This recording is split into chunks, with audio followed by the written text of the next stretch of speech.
Hi everyone. Thanks for providing this opportunity to present our work. I'm an associate professor of biomedical engineering at Georgia Tech and Emory, and today I'll be talking about a spatial omics study in which we actually measure protein social life. And we call this field spatial interactomics. And later, also in the second part of my talk, I'd like to talk about multiomics. So in this slide, what you're looking at is a cell culture on which you see these multiple colored dots. These dots do not represent mRNA distributions like the spatial transcriptomics would be doing, but they represent protein-protein interactions. So my lab is interested in understanding the signaling networks through these interactomics signatures, then how to develop single-cell multiomics and multimodal platforms, as well as use the subcellular transcriptional profiling in MPS microphysiological systems. Those are the systems that are mimicking tissue composition. First work was performed by Dr. Kai here, and then she actually asked the question whether can we actually look at proteins interactions like the slide, where you would be looking at the neighboring proteins and their interactions to basically modify their post-translations, as well as many others. And we use these multiple antibodies that are nearby, then only when they are very within 20, 40 nanometer, then it would grow this fluorescent signal. By using this, we create these interactomics map of protein-protein regulation. And this was published, and here's a publication. Again, this involved our clinicians and students and our team. And this actually represents the fact that the cells, when they are talking to each other, they activate these signaling networks, and we can actually measure how these proteins come together and work to basically help cells decide grow or die and what have you. And we prefer to work with image-based protein-protein interaction assay because, as you see on the left, we can get spatial and abundance as well as localization analysis. And the right side is demonstrating the PPI networks from BioGrid, for instance. But these are typically co-amino precipitation-based predictions of how these proteins would be interacting, but left side is showing the real data. And our assay is based on intelligent sequential proximity ligation assays. If we were to detect A and B proteins, you would stain two antibodies that are detecting these A and B. Then the DNA was previously conjugated to these antibodies. Only when, if they are within 20 to 40 nanometer, then it ligates, then it creates this fluorescent signal. You can look at only 2-3 types of proteins with this approach. Then to further increase the multiplexing, you remove the oligo pieces and stain a different subset of proteins, for instance, C and D. Then you keep repeating this until you get 20, 30, even 40 and more protein pairs, and that will give you the interactomics. Then you can follow this by cyclic immunomorphism or multiplex immunofluorescence to be able to stain where the cell, basically organelles and membrane and nucleus is. And so here's the typical data and how it looks. We actually treated these cells with lung cancer-based FDA approved treatment, which is osimertinib. And this actually modifies the signaling networks, and comparing the untreated and treated, then we try to understand what's the feature of the cell responses. And on here at the bottom, you're looking at the graph networks of these. Individual dots would be protein-protein interactions. Then we are wiring them based on the neighboring edges, and edges would be the two pairs exactly shown on the right side. And in this antibody, basically you're looking at, in this experiment, you're looking at 26 antibodies, right, measured in one data set. And then since we can create these graphs, then it also gives us the opportunity to use the graph networks. And first we quantify the protein-protein interactions per cell by counting number of these dots. Then it tells us the control versus treatment and the features of cell response. Then we also perform the graph-based networks using the AUCF1 score values, where the first columns represent graph network structures, for instance, the graph attention network, convolution network. Then the subsequent ones are random forest analysis and machine learning analysis. And those actually would be not performing as good as the graph network. So this actually enables us to find the link of graphs to how proteins would be interacting. And we did this in also vivo. These tissues were extracted from HCC 8027 cell line-based xenografts in mice. And here, 1 week osimertinib treatment is responder, and 2 months osimertinib treatment would be the resistant. Then we measured 5 different pairs, and then here is the graph networks of the major, for instance, graph convolutional networks performing better than the basic machine learning models. Then we also translated to human biopsies where we looked at the H&E image overlaid by protein-protein interactions. Then we also defined a subset of immune cells and stroma versus tumor. And now we have 2 layers of complexity, the protein-protein interactions and cell interactions colored by their types. And this now enables us to, the opportunity to quantify protein interactions by cell type, as well as you can then do responder versus non-responder in EGFR-mutated lung cancer, non-small lung cancer patients, and find out that the non-responder-responder differences could be due to the cell cycle markers and NF-kappa biology. So we think that this could be a really novel and interesting way to do the drug testing as well as analysis of molecular profilers in lung cancer tumors for further identifying novel targets. Then we asked the question whether can we actually combine spatial transcriptomics with interactomics. Here is an example data from the spatial transcriptome in the heart, and you're looking at ligand receptors chosen, and each color represents basically the end of the ligands and receptors, and the communication strength is shown as blue to yellow.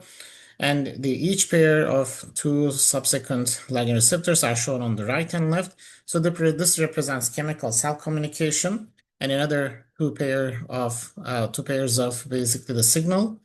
Then the chemical communication is not rectified by physical interactomics. So we actually turned to AlphaFold and calculated these AlphaFold weighting values based on the IPTM, and it now provides us the physical communication. Then based on this physical communication, now we obtain these pseudo-spatial interactomics that was AlphaFold guided.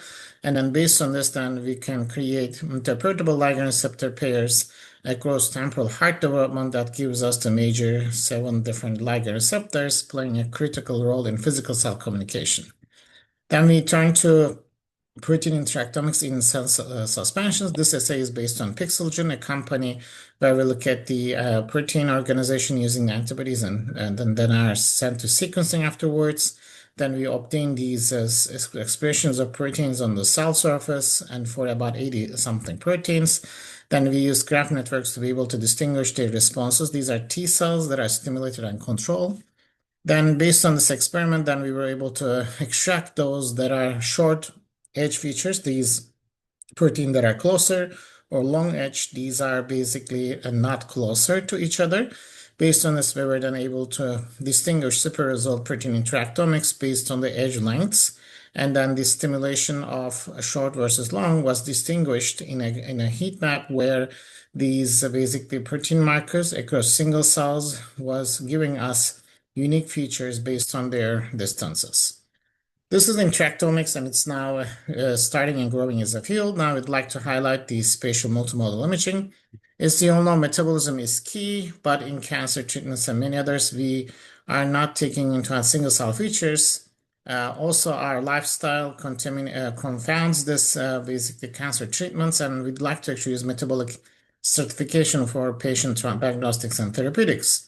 But then we are lacking still single cell assays. So with this motivation, we actually are working on single cell spatial multiomics for proteins and metabolomics measured in the same tissue. And one pipeline we developed is tissue biopsy. Here you're looking at isotope antibody pairs like imaging mass cytometry or cytoph analysis that are stained. Then we look at these tissues to be able to create first unstained or label-free metabolites. Then, because we have antibodies, we actually look at also antibody-based signatures in imaging mass cytometry. So these are 2 different machines. One of them is a metabolic imaging machine, secondary IM mass spectrometry. The second one is imaging mass cytometry, which is a protein imaging machine. Then we combine these 2 data sets. And here's the data set. So the first column here is the phosphate found label-free in imaging in nucleus. The second is cluster 200 metabolites. Third one is the nuclear proteins, and fourth one is the proteins that are targeted by antibody. Then if you look at from left to right, the same region of the lung tumor would be detected by metabolites, and they're overlaying with the cell types. So, and the same thing in the second region, also metabolites are overlaid with cell types. Now, this enables us to look at the lipids and glycines and cholesterol at the single cell level and combine the cell type information using the line clustering of proteins. We were able to then associate the metabolites that are high in stroma and other metabolites high in tumor. Now I also wanted to incorporate super resolution spatial single cell multi-omics or metabolomics. For this one, actually, we turned to MALDI and DISI as the metabolomic imaging machine, but these are typically not high resolution. They're limited to 10 micrometer, 20 micrometer spatial resolution, but that's not single cell. For this, actually, we also take the same tissue. They're pictured in immunofluorescence or imaging mass cytometry. Then we perform the single cell MALDI using the AI platform in between. And AI actually looks at the colors and then the pixels and combines them in the basically neural networks. And in terms of data, also, we create exciting data sets using MALDI as the metabolomics imaging. Then we combine it with MALDI IHC, which is in measuring the proteins that are targeted by antibodies shown on the top right. And two of these antibodies also can be looked at by fluorescence. Then we can also do H&E. With this data, we can now localize the proteins. So here we're looking at the GLUT1 and GFAP. GLUT1 is a metabolic enzyme and GFAP is astrocyte signature. And you're looking at protein distributions using MALDI imaging. But now the antibodies are there to be able to report their positions. And once we use their high resolution guided super resolution algorithm, then we obtain the single cell images on the very right. And here's the single cell spatial metabolomic image of Alzheimer's brain in the mice, and where we're looking at individual cell types and the pathological signatures. And also here's the mouse brain signature of also single cell spatial metabolomics, where we're looking at individual cells and their pathological signatures.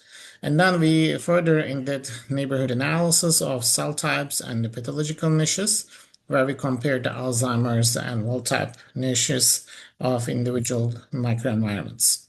Then actually this brings us to the point that actually these metabolites are distributed in the cells, but they are different. Like the lipid would be shared in one cell versus the other, but then they are barcoded across the different cell types. So we call this idea metabobarcoding. So in a multi-omics data of where we measure the MALDI first, the lipids and small molecules, then the targeted MALDI, which will look at the proteins and transcript using the antibodies and these tags. And then it enables us to get these multi-omic signatures of fluorescence image, the protein image of GFAP, MBP proteins, and then the other MALDI images of the lipids. So then once we integrate these, it tells us the experiments where the increasing dose and how it affects the mouse brain and major metabolites and differential cell type enrichments. Then here's now the Trimux data sets that are very, unique to our platforms. We can actually now look at the same brain using the fluorescence, the proteins, and then the transcripts, as well as the untargeted MALDI images. And this now enables us to create barcodes. So these basic cell types would be these numbers. Each rows are now defined by the 15 different metabolites. So this now actually creates us the basically distinct signatures of how this would be used across the different brains. And now instead of using just a protein-based basic classification, we also use metabolites and 15 of them to classify, and lower resolution and super resolution images can actually help us. And here then we are looking at the same cell type where the number one is the one cell type, and their phenotype level, low resolution and high resolution barcodes, right? As you can see, these barcodes are the 15 different metabolites and their array of these colors that are giving this cell type, versus the bottom are the two different cell type where they actually have different 15 color distributions. So we think that this is very exciting, and we also applied to imaging mass cytometry and MALDI datasets and compositions now, fibroblast and immune cells, as well as the cancer cells, that they have three different signatures of metabolite compositions. For instance, if you look at just this blue cell, myeloid cell has this unique metabolite barcode, but the fibroblast has a different barcode, right? This way you can now study the single cell type using metabolism. Then now we are turning our attention to data science of metabolites. So we actually came up with this spatial metabolomics data science model, which we call MetaboFM. This accumulates the data sets from, for instance, Metaspace. Originally, Theodore Alexandrov and colleagues came up with this, and now we have 8,000 and above data sets, but this data shows the 4,000. We accumulated all these and we looked at mass spec images. So then we used vision transformers and tokens to be able to define downstream tasks, such as which organ is this one from, what type of imaging was this used for. Then we use these scores based on the pre-trained models to be able to show that we can distinguish organism types versus human versus mice, and the organs, kidney versus brain, with 0.8 accuracy. Now you can also color these data sets based on their types, humans, mice, and what have you. Then you can do the coloring of UMAP. Individual dots represent one data set across the basically different organs. Then now you can call this as a foundation model that's generalizable across the organs, conditions, ionization, torus, and many others. So with this data now we ask, can we actually use this with like an interactive visual question answering framework? And then we develop this interface where we are now looking at a video of how our basically interactive spatial metabolomics platform is using. So you upload data sets and then you look at your data. Then you basically define your question is that can you actually look at what organism is the sample? And you can type it and look at it, right?